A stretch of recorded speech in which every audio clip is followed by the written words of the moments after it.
नमस्कार दोस्तों, कैसे हैं आप सभी। आशा करती हूँ आप सभी अच्छे होंगे, खुश होंगे और स्वस्थ होंगे।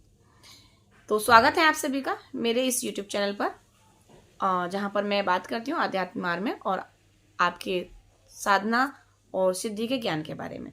तो आज का जो वीडियो है मेरा वो इसलिए है क्योंकि बहुत से बच्चे मुझे कमेंट करते हैं कि माँ हमें माता काली के कैसी प्रतिमा को घर में रखना चाहिए और कैसे हमें माँ की पूजा करनी चाहिए, माँ के कैसे स्वरूप की पूजा करनी चाहिए, माँ की कैसे हम प्रतिमा घर में रखें और हम अपने ग्रस्त जीवन में माँ की प्रतिमा रख भी सकते हैं या नहीं रख सकते हैं।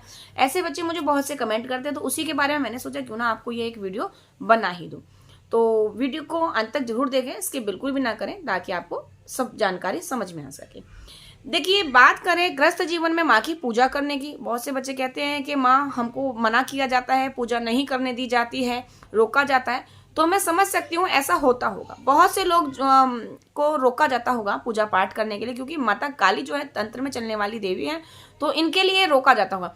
लेकिन ये सारी जिज्ञासा जो है हमारे मन की उपज है और कुछ भी नहीं है। माँ माँ होती है और माता काली की बात करें, उनके स्वरूप को देखकर लोग डर जाते हैं और ऐसी ऐसी बातें उनके बारे में उन्होंने अपने मन से बनाई हुई हैं।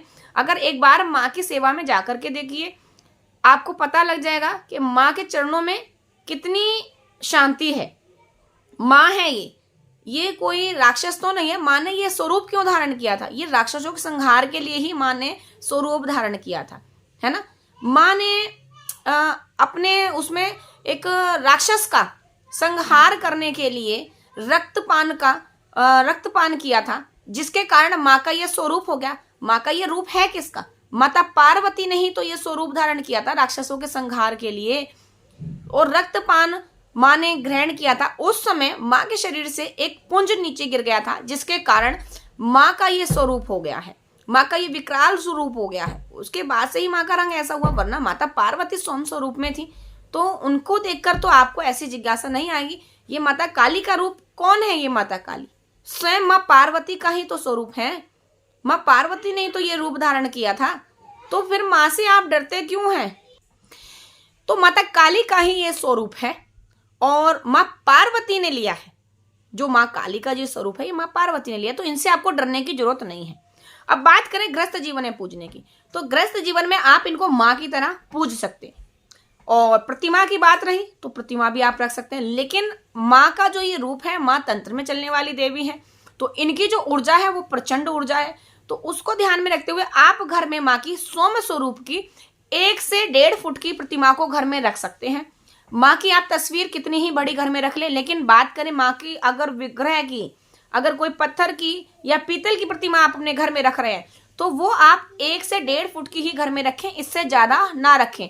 अब बच्चे कहेंगे इससे ज्यादा रख लेंगे तो घर में कोई, हमारे घर में है पहले से, तो कोई दिक्कत की बात तो नहीं है। तो देखिए, दिक्कत की बात कोई नहीं है, बस बात ये है कि माँ की जो ऊर्जा है वो ज्यादा है।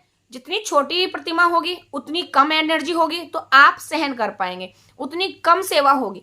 जितनी बड़ी विग्रह होगी उतनी ज्यादा सेवा करनी पड़ेगी, तो ग्रस्त जीवन में आप उतनी सेवा नहीं कर पाएंगे। इसलिए ग्रस्त जीवन में अगर माँ की प्रतिमा रखना चाहते हैं तो छोटी से ही छोटी प्रतिमा ही घर में रखें, 1-1.25 फुट तक ही रखें, इससे अधिक बड़ी ना रखें घर में। अब माँ की पूजा कैसे करें? देखिए, ग्रस्त जीवन में आप माँ की पूजा अपने दिल से करिए, जैसे चाहे वैसे करिए, कोई रोक टोक नहीं है। आप जैसा आप माँ दुर्गे की पूजा करते हैं घर में, उसी प्रकार से माँ काली की पूजा करिए। माँ की पूजा में कोई भेद नहीं है। अगर आप ग्रस्त जीवन में कर रहे हैं तो ये सब लोगों की मन की उपज है और फिलहाल कुछ भी नहीं है। आप अपने घर में माँ को दुर्गे की तरह पूजिए, माँ के चालीसा का पाठ कीजिए, माँ के कवच का पाठ कीजिए, माँ के बीज मंत्र ओम क्रीम कालिकाय नमः करिए। नहीं करना चाहते बीज मंत्र तो ओम कालकाय नमः मात्र मंत्र जाप करिए। आप माँ की चालीसा, माँ की आरती करिए, कोई दिक्कत नहीं होती, कोई परेशानी नहीं होती। ग्रस्त जीवन में आप माँ को कैसे भी पूज सकते हैं। आपके घर में जो भी बन रहा है, जैसा भी बन रहा है, चाय नाश्ता जो भी, जिसमें लहसुन प्याज ना डला हो, क्योंकि मंदिर में आप लहसुन प्याज नहीं रख सकते ना। आप माँ काली को जोड़िए। आप अपने घर में भी, किसी घर में लड्डू गोपाल हैं, किसी घर में माँ दुर्गे की पूजा हो रही है, किसी घर में शिव भगवान को पूज रहे हैं, किसी घर में किसी को अपने अपने इष्ट को पूज रहे हैं, हनुमान जी को पूज रहे हैं, तो क्या आप अपने मंदिर में लहसुन प्याज का बना खाना रखते हैं? नहीं रखते ना। तो उसी प्रकार से माता काली के सामने भी आप वैसा ही भोजन अर्पित कीजिए, वैसा ही भोग लगाइए जो आप अपने घर के मंदिर में लगा रहे हैं। चीनी रोटी का भोग लगा दीजिए, चीनी से भोग लगा दीजिए, जो आपके घर में रूखा सूखा जो आप खा रहे हैं वो भोग लगाइए, माँ खुशी से उसको स्वीकार करेंगी। माँ ये नहीं कहेगी कि मेरे को 56 भोग चाहिए, मैं 56 भोग खाकर ही मानूंगी। नहीं, माँ कुछ नहीं मांगती। अब लोग कहते हैं कि माँ खून मांगती है, या माँ मांस मांगती है, माँ शराब मांगती है। माँ कुछ नहीं मांगती अपने मन से। माँ अपने मन से किसी से कुछ नहीं मांगती। ये जो चढ़ाया जाता है ये तांत्रिक लोग चढ़ाते हैं माँ की जो सेवा को है विकराल प्रचंड करने के लिए, उनकी शक्तियों को अपने साथ चलाने के लिए, जागृत करने के लिए। ये तांत्रिक लोगों का दिया हुआ भोग है।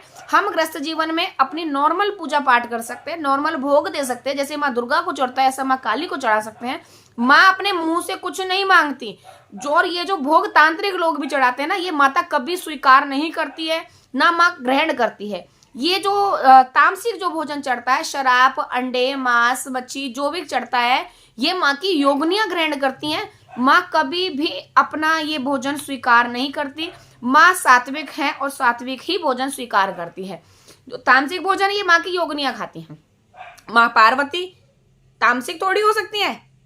ये लोगों ने इनका नाम प्रचंड कर दिया है। तो आप अपने गृहस्थ जीवन में माँ की नॉर्मल माँ दुर्गा की तरह ही पूजा करिए, कोई भेदभाव नहीं है, कुछ नहीं होता है। हाँ, लेकिन बहुत से लोगों के मन में क्या आता है कि पूजा पाठ करते करते उनको थोड़े अनुभव होने लगते हैं, तो उस अनुभव के चक्कर में उनको शक्तियों का लालच आ जाता है, शक्तियों का लालच आ जाता है। तो वो क्या करते हैं, माँ की साधना की ओर बढ़ जाते हैं सिद्धि प्राप्त करने के लिए, है ना। तो गुरु तो बनाते नहीं है, ज्ञान होता नहीं है, वो कहीं से कोई मंत्र उठाया अपने घर से जीवन में करना शुरू कर दिया, तो उन मंत्रों से ऊर्जा जो निकलती है वो हम सहन नहीं कर पाते, क्योंकि हमारे पास गुरु का ज्ञान नहीं होता। गुरु के बिना कोई ज्ञान नहीं है। तो गुरु के ज्ञान के बिना जो हम मंत्र जाप माँ के नारायण मंत्र को उठा लेते हैं, कोई लोग कहीं से यूट्यूब से, किताबों से कोई भी मंत्र लेते हैं, मंदिर में लिखा हुआ मंत्र उठा लाते हैं और उसको पढ़ना शुरू कर देते हैं अपने घर में। तो शुरुआत में कुछ भी नहीं है, धीरे धीरे धीरे धीरे वो मंत्र की जैसे ऊर्जा निकलती है हमारे अंदर से, तो वो हमारे घर में विघ्न पैदा करने लगती है। वो ऊर्जा संभाल नहीं पाते हैं, उग्र ऊर्जा होती है। माँ की प्रचंड देवी है और इनकी शक्तियां उग्र हैं, तो उसको हम नहीं संभाल सकते गृहस्थ जीवन में। तो जब लोग शक्तियों का लालच करने लगते तब लोगों के घर में समस्याएं आती हैं। जब तक माँ रूप में आप चला रहे हैं तब तक वो माँ रूप में चल रही है, और माँ रूप में अगर आपने इनसे कुछ कह भी दिया ना तो ये बच्चा समझकर माफ कर देंगे। लेकिन शक्ति रूप में अगर आपने इनको ललकार दिया तो फिर आप जाने, आपका काम जाने, फिर ये माफ नहीं करेगी।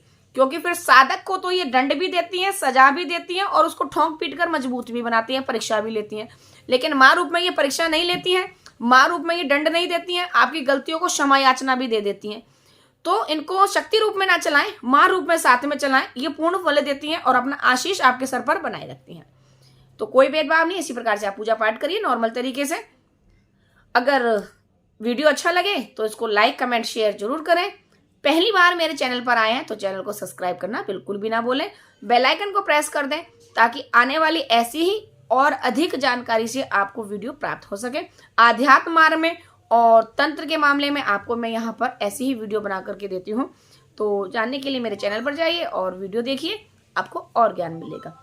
तो आज के वीडियो में इतना ही, मिलते हैं आपसे आगे नेक्स्ट वीडियो में ऐसी और जानकारी के साथ। तब तक के लिए सभी को जय माँ काली, हर हर महादेव।